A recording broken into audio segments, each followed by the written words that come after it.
morning. A few years ago, Susan and I took one of those Pacific Island cruises, New Caledonia and Vanuatu and some of the islands around there.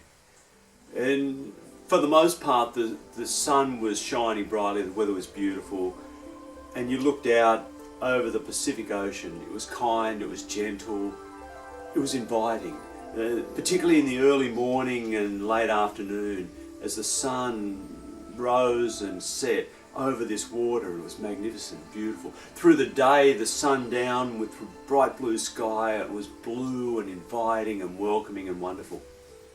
And then one day we woke up and there were more clouds. It was more overcast, and as the day progressed, it was clear we were sailing into the back end of some sort of large storm, and the clouds became greyer and bigger and more violent, threatening. There was some rain, but the worst thing was the winds that were blowing up and blowing the waves, and this peaceful Pacific Ocean became turbulent and roiling and rollicking and rocking and rolling. The boat, even with its stabilizers, was moving around up and down, and when I looked from the upper decks, you could see some of the waves coming over the lower decks.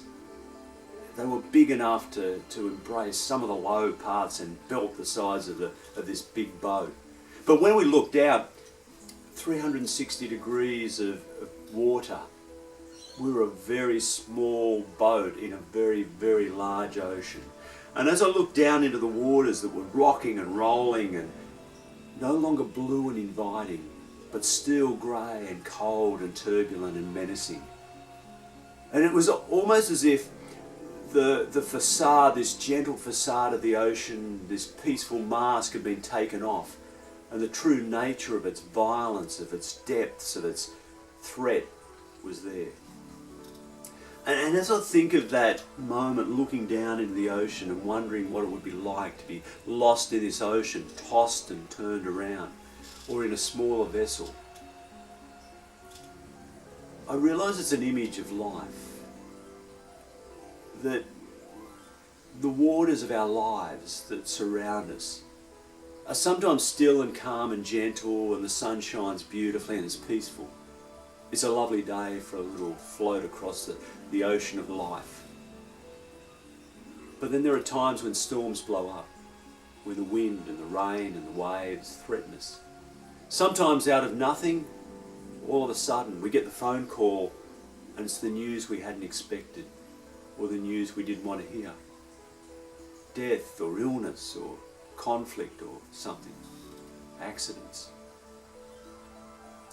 Sometimes it's just the growing turbulence of life. The inner demons that we wrestle with, the demons of the mind and being and spirit. Grief, guilt and shame, fear, addictions, the anxieties and depression that overwhelms us sometimes. Sometimes the powerlessness and helplessness and the hopelessness we feel. When our little life is threatened by the powers and principalities of the world around us, and we feel small and overwhelmed, and we don't know what to do, and we don't know where this is leading.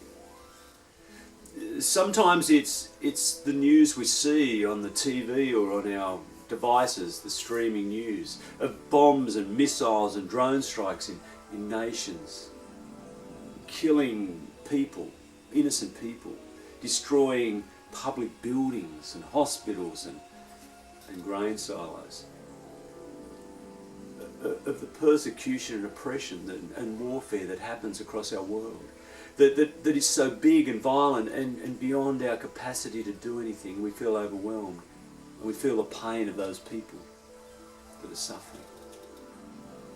Sometimes it's the illness that invades our own body, or the diminishing capacity we have. Sometimes it's the demons of the mind, mental illness, or physical illness, or disability. Sometimes it's the persecution and oppression we feel of being marginalised, or minorities persecuted or challenged.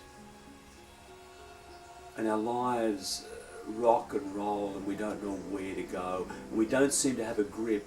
We're out of control. And that's what it felt like when I looked down at this ocean and its threat. And into this I hear the story that Matthew tells this week, the story of Jesus. Having processed or begun to process the murder of John the Baptist and sitting with the crowds all day teaching about God's love and grace and peace and justice, hope and inclusion for everyone. And then feeding not only the soul and the being but the body with bread and fish. The crowds disperse and Jesus sends the disciples across the lake while he goes up into the hills to pray and find solitude and renewal. And the disciples are travelling across the lake, and as they go they travel to the other side of the Sea of Galilee. They leave the safe, known place of the Jewish lands to the Gentile territories in the east.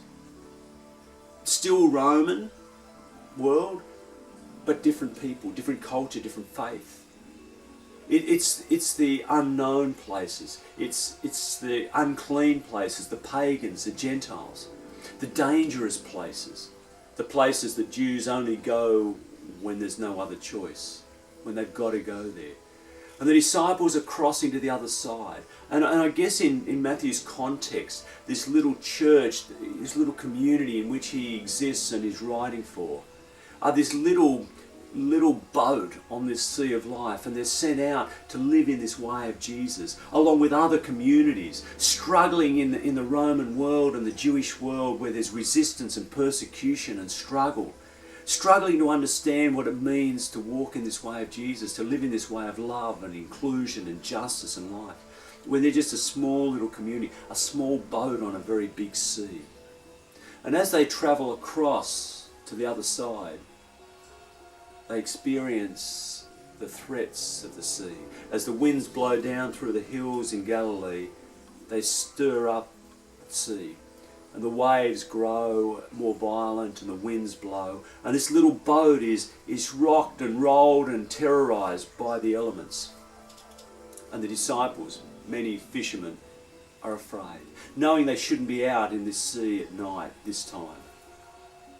But they're gone too far to turn back, and so they pursue their course. And they're afraid. They're afraid in their little boat. As we're afraid in the little boat that is our life, our family, our community, our church, our whatever. As it's rocked and rolled and experiences the turbulence of life, the waves and the wind and the elements. And then in the pre-dawn light, they see this figure walking towards them. A ghost-like figure, as Matthew tells it. And they're afraid, perhaps more afraid of this figure than the waves and the wind. And as the figure gets close, the figure calls out, "Don't be afraid, it is me, it is I." And they recognise the voice of this Jesus walking on the water. They're stunned in silence, afraid, confused, puzzled. Except for Peter the impulsive one, who calls out, "If it's really you, call me to come to you." And so Jesus says, "Peter, come on." So Peter climbs out of the boat and takes a few steps across this water, feels the wind and the waves, and looks down and is filled with fear and starts to sink. And Jesus reaches out a hand and pulls him up into the boat, and the wind and the waves are calmed. And I guess Matthew's community, the hearers of this story, so some would take it literally, but yeah, that's what happened. And others would say, "Oh, that's not true." What does this story mean? Matthew, what are you trying to tell us? What's the point of this story? And I think the point of this story for Matthew is that in the violence of the storms of life, as we're sent out to live ways of justice and hope and peace and inclusion and love, as the resistance comes our way, the resistance that will challenge us, as they have so many people, Christian and non-Christian, who have stood up for the right thing, who have opposed the powers and principalities of their world, who have stood with the voiceless and the powerless and the marginalised, and have been persecuted for it. When those winds rise up, this Christ comes to us. Whether it's this walking over the water or comes to us in some way. It might be through the gift of another person who stands with us and shares the journey, the pain, the struggle, the challenge. It might be the gift of a community that surrounds us and holds us. It may be the inner strength we need that overwhelms, that overcomes our fear and helps us to carry on despite the fear, to put it aside and not give in to it. Whatever way it is, this Christ comes. And when the disciples were afraid in their boat, this Christ came. When Peter tested, if it's really you, the Christ calls him. And when he fails, the Christ is there to pick him up. And when the Christ is in the boat, there is peace. Now, the world around may still be raging and roiling and challenging us. But when the Christ is in our boat, when this powerful way of love embraces us, engulfs us, we don't have to be afraid or give in to fear. We'll still feel fear, but we don't have to give in. We can trust. And trust that God loves us and that this God at the heart of everything will hold us and never let us go, regardless of what the world around us does. Oscar Romero, when his eyes were open, when he was converted to see the true nature of what was happening in his country, in his world, that the poor and the ordinary people were persecuted by the powerful and suffered terribly, he became a voice for the voiceless. And he stood up and he spoke out and he spoke out and he was threatened, continually threatened. And when the threats became so acute, he said, even if they take me down, I will rise up in the voice of the people. What God has given me and I've given to the people will hold them. And they will rise up in the power of Christ and be strong. And yes, he was assassinated. But yes, he rose up. His memory, his legacy, his strength, his power, the power of God's love rose up and empowered the people. When we stand up for the voiceless, those who don't have a voice in our world, those who live with mental illness, those who live with physical or mental disabilities, those who are physically disabled or sick, those who live with depression and anxiety, those who are addicted, those who live in dysfunctional worlds, or those who are victims of domestic violence, those who are marginalised and persecuted on the outside, those who are refugees and seeking asylum, or the indigenous people of our land that are seeking a way to be free and a voice together, to bring their wisdom and to recapture their culture and their language and their ways and bring that wisdom to bear on this Australian society. When we give a voice to the voiceless, we'll be resisted. But the voice of Christ, this one who comes to us, gives us strength to persevere and to go on. This is the way of courage and of love.